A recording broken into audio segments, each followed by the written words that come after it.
मनोज यादव जी, यहाँ पर आम आदमी पार्टी प्रवक्ता घनेंद्र जी कह रहे हैं कि राष्ट्रीय पार्टी का दर्जा मिलने से देश की जनता को एक राष्ट्रीय विकल्प मिल गया अरविंद केजरीवाल के रूप में। जी देखिए विपनेश जी, ऐसा है कि राष्ट्रीय पार्टी का दर्जा मिलना स्वाभाविक है और इस तरह के दर्जे बहुत सारी पार्टियों को मिलते हैं। इसलिए ढोल पीटना बंद करे आम आदमी पार्टी और झूठ का प्रचार करना बंद करे। 11 साल लग गए इनको राष्ट्रीय पार्टी बनते बनते। 2023 में जाकर के राष्ट्रीय पार्टी बने हैं। एनपीपी इनसे पहले राष्ट्रीय पार्टी का दर्जा पा चुकी थी। सीपीआईएम 1964 में बनी और 1968 में उसको राष्ट्रीय पार्टी का दर्जा मिल चुका था। इसी तरह बीएसपी की बात करें और भारतीय जनता पार्टी 1980 में गठन हुआ और 1980 और 84 के बीच में राष्ट्रीय पार्टी का दर्जा मिल चुका था। एक छोटी सी एनएमपी भी पार्टी ले सकती है राष्ट्रीय पार्टी का दर्जा, 2-3 साल में उसको 6 साल में मिल गया। इसी तरह से एनसीपी है तो राष्ट्रीय पार्टी का दर्जा मिलना कोई बड़ी विषय नहीं है। बहुत सारी क्षेत्रीय दलों को राष्ट्रीय पार्टी का दर्जा मिलता रहता है। लेकिन विपनेश जी, बड़ा हास्यास्पद लगता है। पॉलिटिकल विद चेंज की बात करने वाले बोलते हैं कि गुड गवर्नेंस का हमने मॉडल दिया है। इस गुड गवर्नेंस का मॉडल दिया है एक ऐसा शिक्षा मंत्री, देश में आजाद भारत के इतिहास में पहली बार ऐसा हुआ कि एक शिक्षा मंत्री एक पर एक दारू बेचने के मामले के अंदर जेल के अंदर है और जमानत तक नहीं हो रही है। इन्हीं के सत्येंद्र जैन जी अभी हाईकोर्ट गए थे, जमानत उनकी खारिज हो गई है।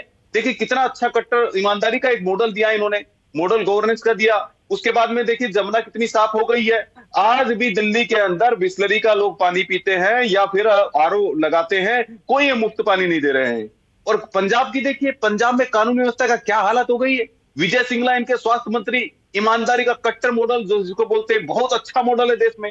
ऐसे भ्रष्टाचार का जो मॉडल इन्होंने दिया है, जनता जनार्दन इनके झांसे में नहीं आने वाली है। और जहां तक इनकी बात है, एक लोकसभा का इनके पास में मेंबर नहीं है और बोल रहे हैं हम प्रधानमंत्री की दावेदारी करेंगे, प्रधानमंत्री बनेंगे।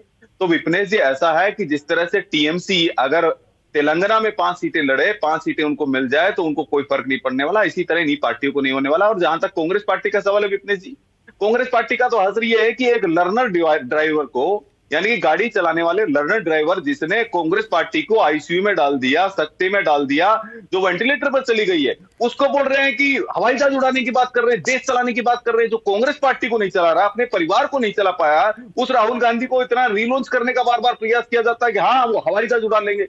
अरे हवाई जहाज उड़ा लेंगे, वो गाड़ी तो ठीक से चला नहीं पा रहे हैं अपनी। कांग्रेस पार्टी को सत्ते में डाल रखा, आईसीयू में चली गई, वेंटिलेटर पर चली गई। तो विपनेश जी, ऐसा है कि भारतीय जनता पार्टी की लड़ाई 2014 में भी, 2019 में भी और 2024 में भी इन्हीं क्षेत्रीय दलों के साथ थी। ये तो वो लोग हैं जो अरविंद केजरीवाल की जमानत जब्त करा के आए थे बनारस में। इनके बहुत सारी जगह यूपी में देखिए कितनी जमानत जब्त हुई। नहीं, वो सब तो ठीक है मनोज यादव जी। जहां बीजेपी अरविंद केजरीवाल के लिए ये कहती थी कि गुजरात में कोई स्वीकार्यता नहीं होगी उनकी, कुछ नहीं हो पाएगा, लेकिन गुजरात से ही देखिए उनको राष्ट्रीय पार्टी का दर्जा मिल गया है अरविंद केजरीवाल को।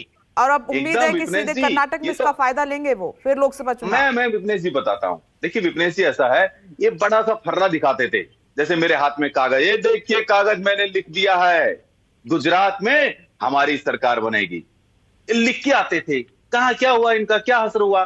ठीक है, पार्टी को, इनको राष्ट्रीय पार्टी का दर्जा मिला है, हम शुभकामनाएं देती है, लेकिन 11 साल में मिला है, ढोल पीटना बंद कीजिए। और भ्रष्टाचार का जितना बड़ा मॉडल आपके पास खड़ा हुआ है, पॉलिटिक्स विद चेंज करके जो नारा लेकर के आए थे अन्ना हजारे, जो बदनाम करने का काम किया, जिन आदर्शों को लेकर आए थे, अरे आपके मंत्री तो जेल में है, उससे कोई अंतर नहीं पड़ेगा विपनेश जी। माननीय नरेंद्र मोदी जी के नेतृत्व में भारतीय